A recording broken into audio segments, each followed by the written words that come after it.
On this video, we're going to go over the song forms homework first and talk about those 5 examples, and then we will finish talking about the song forms handout that summarizes the basic definitions of the different types of song forms. So the one that we have left to cover on that is the 5-part song form. And then we'll look at 2 examples of 5-part song form. And so those would be the Chopin Mazurka Opus 7 number 1 in B flat major, and then we'll look at a Mendelssohn song without words, the one that is entitled Spinning Song. So if you'll go to the homework tab and then go to song forms homework, you should have that analyzed. And so let's open that up here and look at the first example by Haydn, which is called Gypsy Dance. This is one that is very straightforward. You see that it is 16 measures long, and it has the use of double bars and repeats. So you have double bars and repeats around the first 8 measures, as well as the second 8 measures.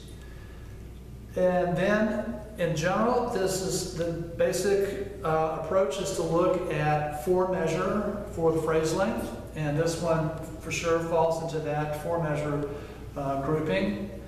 It has allegro for the tempo. It's in the key of C minor. And so this is one that the first phrase has a shifted half cadence on the second beat of measure 4. And so that is shifted because the cadence chord occurs on the second beat, and that is a 5 chord, so that therefore is a half cadence. The second phrase then begins on the second line, and that also is a shifted, but in this case it's an authentic cadence because you have a 5/7 on the downbeat and the 1 chord is on the second beat. So that would be another shifted cadence. All right, so in assigning letter names to those phrases, the first 2 measures are exactly the same, so clearly this would be A and then A prime. And then that's repeated. Third phrase then on the third line, it shifts immediately, direct modulation, it shifts to the relative major key, E flat major. And you have a phrase that's in E flat major. And it has then a delayed, imperfect, authentic cadence at the end of that phrase, in measure 4 of that phrase. And you can see where the left hand is just giving you the chord progression. So this is a real clear homophonic texture. And the progression is a 5/6 chord, so that's a B flat major triad in first inversion, going to a E flat major triad, 1 chord. And you see in the upper voice that the A flat, which then makes that into actually a 5/7 at that point, then that is suspended into the downbeat of the 4th measure, therefore making that an example of a delayed cadence. So that is a contrasting phrase. So far you've got A and then A prime and then B for the third phrase. And then the last phrase here is a return of the second phrase. So that would be A prime. So this basic construction of A prime, B, A prime, with double bars and repeats like that, then this is a classic example of incipient three-part song form.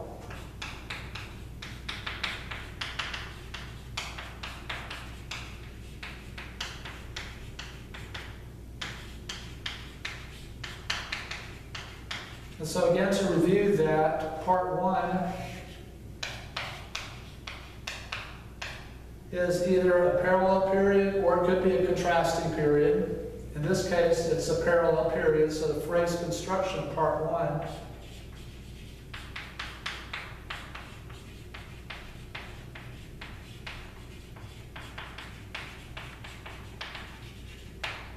equals parallel period.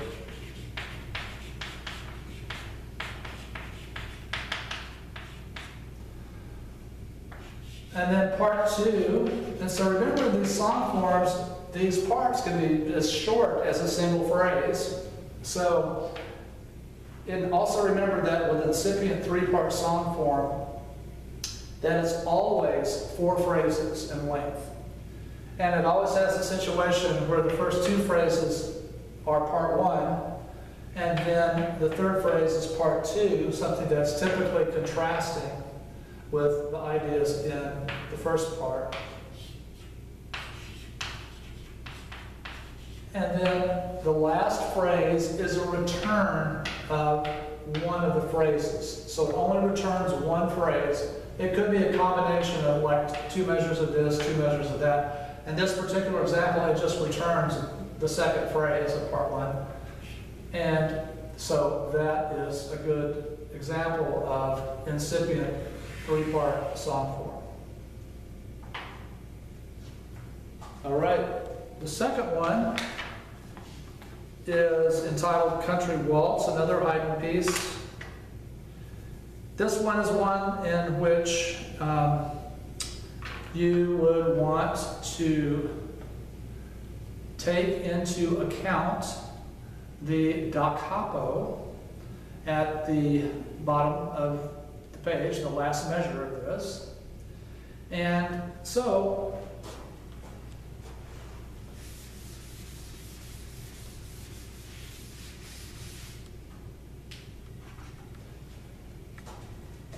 this again is in 4-measure phrase lengths. And the first 8 measures are then repeated. So we have 2 phrases, and these are in this situation of A prime, and that's repeated. So that's part one. Part one, the phrase construction is a parallel period. And you see the word fine there in measure 8, right there before the double bars, and repeat. Then we have the next part that begins, and the next part is contrasting with the phrases in part one. And this is one that would be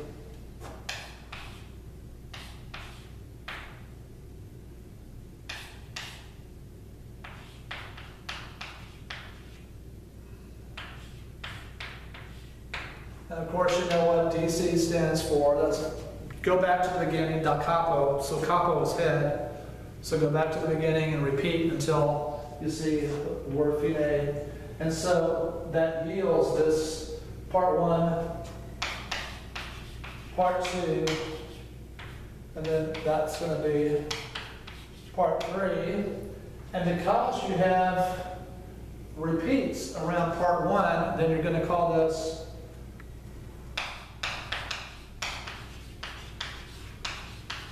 enlarged three-part song form. So that was an example of an enlarged three-part song form. All right, so that was in C major. It was completely diatonic, so you didn't have any altertones at all. It didn't have any kind of modulations. And they really just had pretty much authentic cadences in this. I guess the cadence there at the end of the first phrase of part 2 goes to a 1/6/4 because of the G in the bass, but you know, that's a predominant, so that would be a type of you know, 5/7 going to a 1 there, but it's a 1/6 chord. At any rate, you know, that you could call that a type of authentic there. But yeah. All right, contradance. And this one is an example of a enlarged 2-part song form, and the term expanded is used also for that description of this. This is one that's fast enough you could view it in 8-measure phrases. So it's in 2/4 and it's a fast tempo. If you looked at it in 4-measure phrases, which is, you could make a case for that, I guess. It was just going to, instead of calling this a parallel period in part 1, you would call it a parallel double period. But at any rate, we're going to look at it in 8-measure phrases, and this then has almost exactly the same for the consequent phrase, except for the final measure has left hand that has 8th notes there. So since it's not exactly the same, we'll call it A prime. And then that's repeated. So because of that repeat, then we'll use the term expanded 2-part song form. So part 2 then is the last 2 lines. You see that the key changes to then A minor. So the first part was in A major. Now the second part, again, you have 8 measures, and that's a half cadence at the end of that, and then authentic cadence at the end of the last phrase.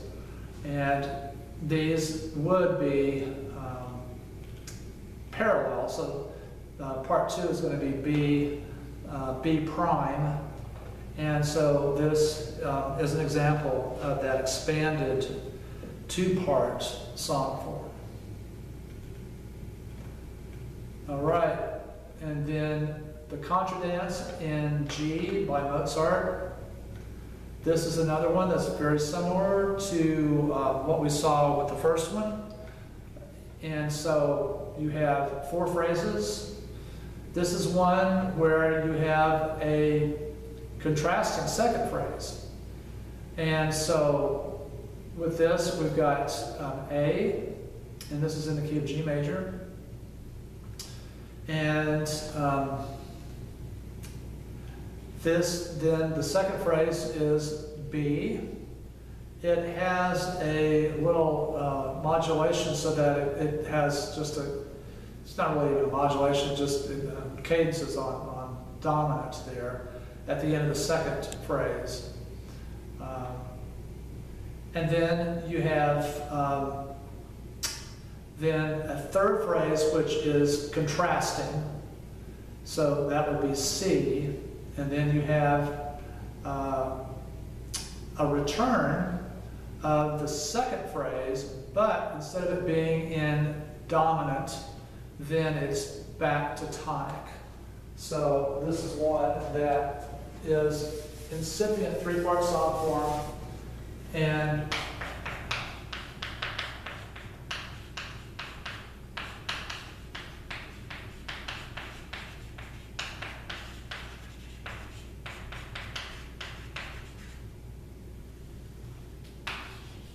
you have this.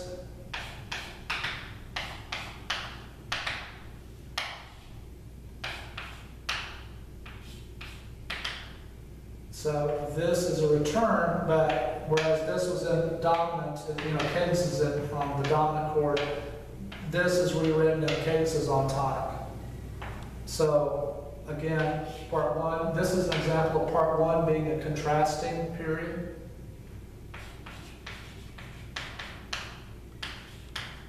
So contrasting period.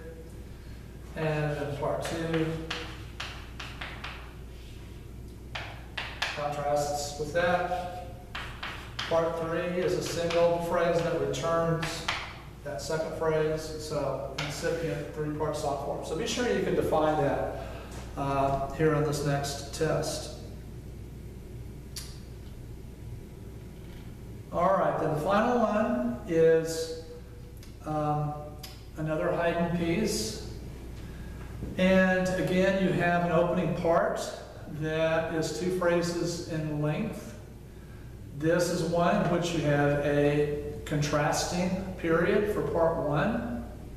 So you see that that cadences on the dominant key, and then we have a return of that opening part in the third system, fifth measure.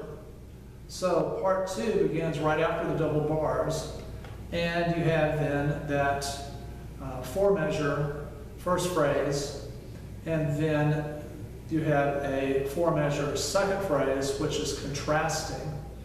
And so that's something that yields a contrasting period for part two. And then it has a literal return of the first phrase, but the second phrase then is reworked so that instead of it cadencing on dominant, it cadences on tonic. So that would be an example of an enlarged three-part song form, because you have the use of double bars around part one, and then double bars and repeats around parts 2 and 3. All right, so hopefully you're following along with the logic of these and didn't have a problem. If you have a problem with things, then let me know and we'll try to get it worked out. Song forms can be a little bit confusing at first. You have to just kind of get your feet wet and do a lot of these and just kind of get the hang of it. So we'll continue doing song forms throughout the semester. But what I want to do is to talk about the last type of song form, which is the five-part song form. So if you will go back to the website and then go to handouts and scores, and then on the top one song form slide to the right and click on that song form handout. What we're going to do is to look at the information at the bottom of the first page that describes enlarged three-part song form. So we talked about the use of double bars and repeats. One thing that you can find in some, and we saw this with that Brahms waltz that we did earlier, is that you can have a written out repeat of part 2 instead of using double bars and repeats. So this is one of the basic things that you have to do in a situation where you have a written out repeat, which can look like it would be a part 4.